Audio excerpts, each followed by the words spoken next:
Mon rôle, ça va être d'essayer de vous faire un petit peu comprendre la photothérapie dynamique et ce qu'il se passe à l'intérieur de nos bactéries, de nos cellules que l'on veut sélectionner, que l'on veut tuer pour les bactéries pathogènes, mais sans brûler l'ensemble de nos tissus parodontaux, bien sûr. Je ne veux plus utiliser un chalumeau, je veux utiliser un rayonnement laser.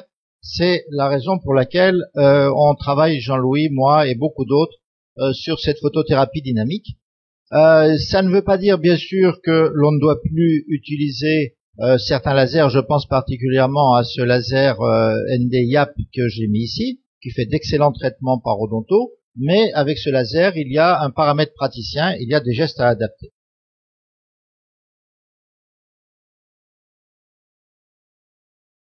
Donc je vous fais faire, comme j'ai fait, vous savez, au modulage, je vous ai fait faire le voyage du photon, ce petit voyage photon depuis le milieu actif laser jusqu'à nos tissus cibles.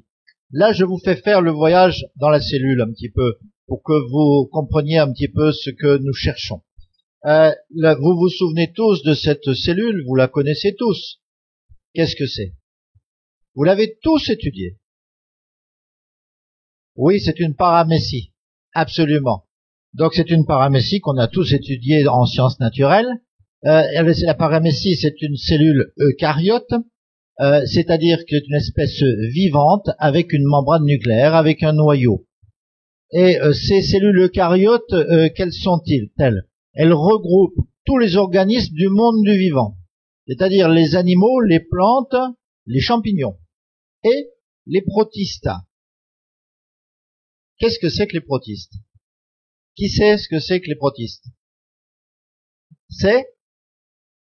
Alors, absolument, ils en font partie, les protozoaires. Les protistes, ce sont des cellules eucaryotes à organisation cellulaire simple. Elles constituent toute la base du réseau trophique marin. Donc ça, ce sont les protistes qui font partie des cellules eucaryotes. Autre type de cellules, ce sont les prokaryotes. Et les prokaryotes, qui sont aussi des êtres vivants, sont eux unicellulaires avec un flagelle. Et la grosse différence, c'est qu'ils n'ont pas de noyau, ils ont un nucléoïde, c'est-à-dire que le filament d'ADN n'est pas protégé par une membrane nucléaire. Ça, c'est les cellules prokaryotes. Et revenons à nos cellules eucaryotes. Et nos cellules eucaryotes, elles ont différents organes que nous voyons ici, comme le noyau avec le nucléole à l'intérieur, la membrane cytoplasmique autour avec ses cils, autour du noyau le réticulum endoplasmique, l'appareil de Golgi ici, les ribosomes, les lysosomes, etc. On va revoir tout ça, et surtout les mitochondries qui ont un rôle essentiel aussi au niveau de la synthèse de l'ATP. Voilà un peu les organes d'une cellule eucaryote.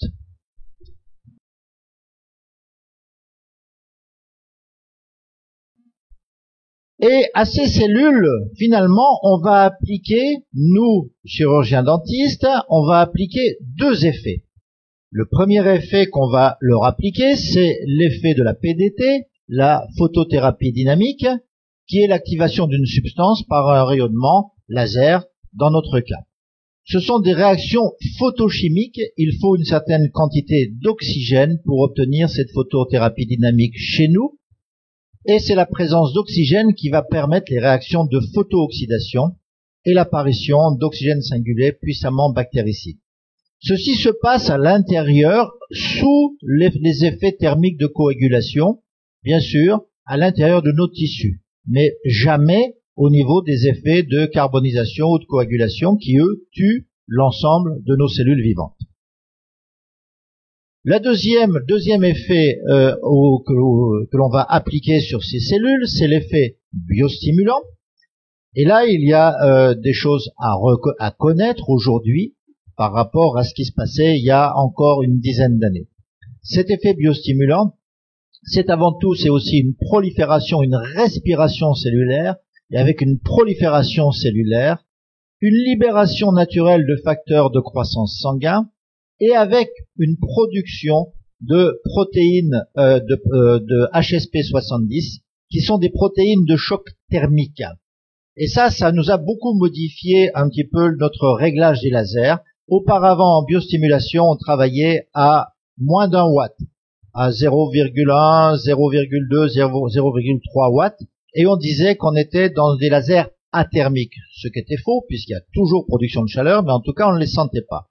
Aujourd'hui, avec ces HSP70 qui protègent nos protéines, comment ça se passe? Les HSP70, ça va devenir le squelette de nos protéines avec la chaleur, c'est-à-dire qu'elles vont se coller sur certaines protéines, du collagène, entre autres, et elles vont les empêcher d'être déformées par la chaleur. Quand la chaleur va disparaître, elles vont se séparer, et l'autre protéine va continuer sa vie de son côté. Donc, grâce à ces protéines HSP70, on est capable de supporter une certaine quantité de chaleur. Bien sûr, pas trop importante. Mais ça nous a permis aujourd'hui d'avoir des réglages en biostimulation, qu'on vous montrera, qu'on vous a déjà montré, qui sont de l'ordre de 2, 3, 4 ou 5 watts quelquefois. Il faut qu'il y ait une élévation de température pour avoir ces protéines de choc thermique. Donc, on obtient la synthèse de l'ATP, transformation fibroblaste en myofibroblaste, synthèse du collagène, tout ce que vous a déjà expliqué dans ces effets biostimulants qui se trouvent dans la profondeur de nos tissus, puisqu'ils se superposent aux effets photodynamiques et même en dessous.